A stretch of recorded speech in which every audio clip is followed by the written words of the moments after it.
Today, Precarious plays Hades.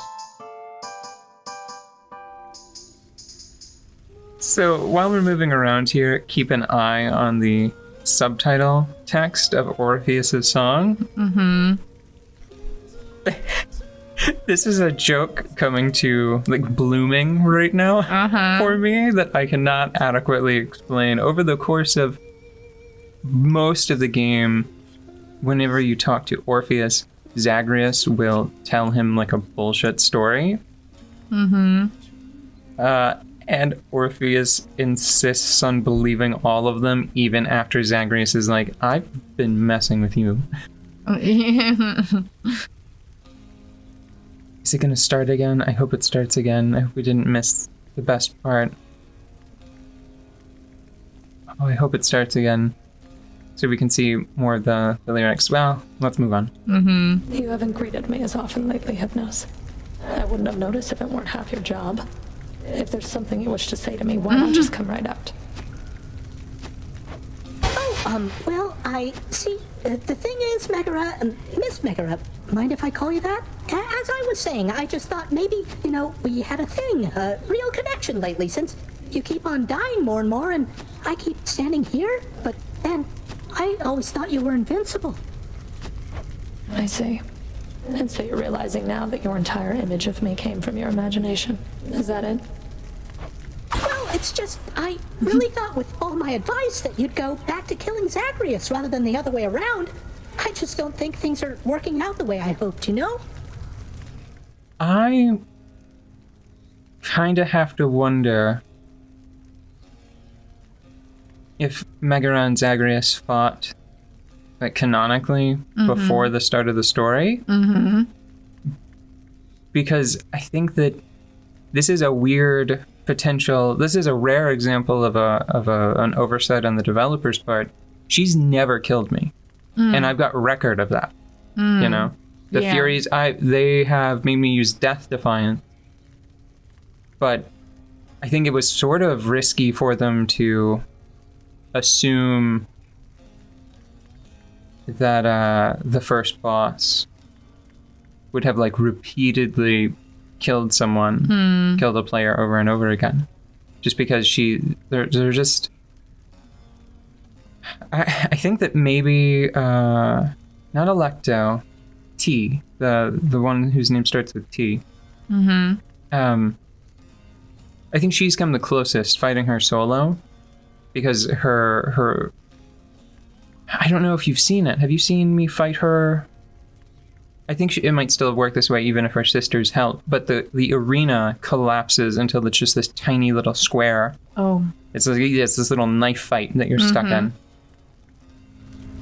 It almost sounds as though you've broken up with me, except... Uh-huh. Well, are you sure that you'll be alright? Oh, no. What? Oh, yeah, look, I'm just glad it's one of you two. Sure beats having to greet shades nonstop. They never talk to me. It just feels like a weird kind of really passive Jedi mind trick on Hypnos's part. Uh-huh. Alright then. You greet me next time here. Will do. So wait, what is their relationship, though? Oh, wait, here comes the song.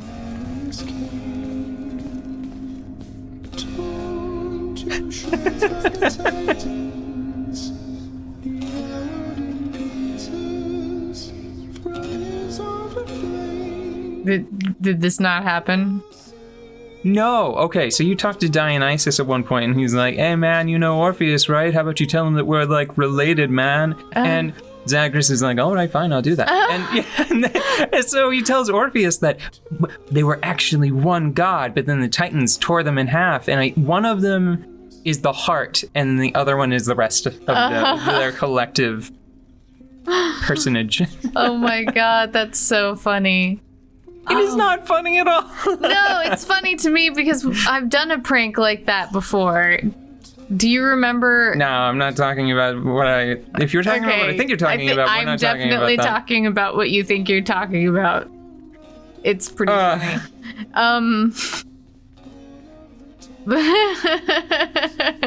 So he's made up a song for you. Lad, I heard from Nyx.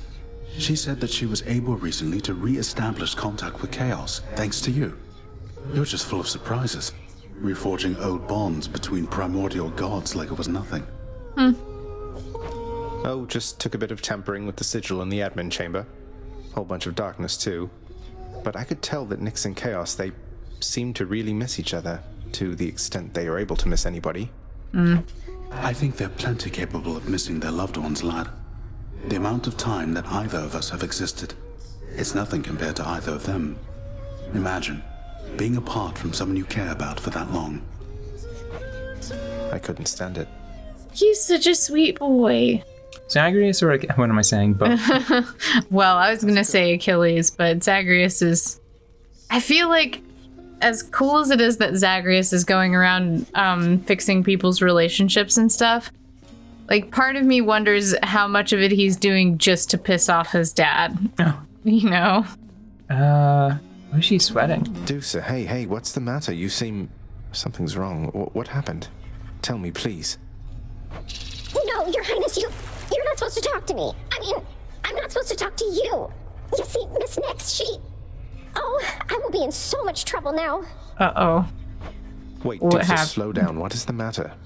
Nyx really has forbidden you from even speaking with me. Do you know on what grounds?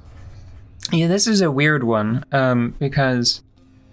So, I think that this might be one of the problems with having such a wide variety of systemic dialogue that can arrive in a... I don't want to say a random order, but in a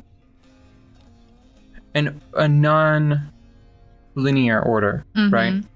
Because quite a long time ago, you overhear a conversation between Nyx and Dusa. Overhear, what am I saying? You totally eavesdrop on a... Very purposefully, with malicious intent, you steal their conversation for yourself. And Nyx forbids Dusa from speaking to you. But in that time, they've sort of like dropped that thread because... I think it might be because I've been giving Dusa gifts instead of just speaking to her first. Maybe that's the problem. Anyway, but we've grown like super close, and I've given her gifts, and she gave me like a little that little Gorgon snake Oh, toy. yeah. And I think that she even says that Nyx gave that to her, and then muses that to the best of her thinking, Nyx probably gave it to Dusa, knowing that Dusa would give it to Zagreus. So This is like kind of a little back in history right now. it kind of feels like it. Yeah. I've no idea, Prince. Look, I really want to keep my job here, so I can't be seen with you right now like this. Please understand. I have to go, okay? I need to talk to Nyx about all this. And it's a big problem because, I should explain that because that'll be tough to explain once we're actually playing the game. Yeah. I finally caved, and I found a spoiler-free walkthrough to the post-game. Oh, yeah, we were talking about that. And I'm so glad that I looked at it because I was right. Not the right menu. To knock these locks off, that's what you have to do. You do have to unlock all of those final hearts to progress essentially the main story. And it is as I fear. It is a little strong, but it is as I fear. Yeah, it's an eclectic list of stuff you have to do, some of which I would never have thought to do on my own. So I'm glad that I looked. Because, for example, Dionysus's is really rough right now, I think, because you have to like give away a certain amount of ambrosia. And I don't have that many people that I can give ambrosia to. Yeah. And Aphrodite's probably would have tripped me up forever, just because video games, while I think that narrative-focused games, and I think that increasingly you have some inclusivity in games when it comes to interpersonal relationships. Yeah. Like this game, for example, you can have a romance with the very chiseled sort of masculine Thanatos, or the more ladylike Megara, or the beach ball-esque Dusa. But one thing that games have like sort of kind of like delight in poking fun at and sort of making the player usually the butt of a joke is polyamory. Oh. Because in Stardew Valley, it's a free-for-all, right? It's like, I mean, whoever. These aren't people. They are like the dreams of a person, right? This is what you imagine people to be like. So whoever you want to date and marry, you can do it, right? Yeah. But there's like this whole scene where if you get everybody of like if you get all of the ladies in town up to like a dateable point, or maybe to max, right? Yeah. And then go into a particular house, there's a scene where they've all figured it out. And they have do they have like an intervention with you? They all break up with you and are super mad at you for a certain period of time. And that feels very like antithetical to what that game is about. And it's funny though, because I say that, but if you are in the know, and all of this I read on the wiki, by the way, I did not experience this firsthand, but if you are in the know, if you have I think it's a lucky rabbit's foot on your person, it becomes a completely different scene and you get off scot-free. Oh. And I say scot-free, but it's like, what is there to, I don't know.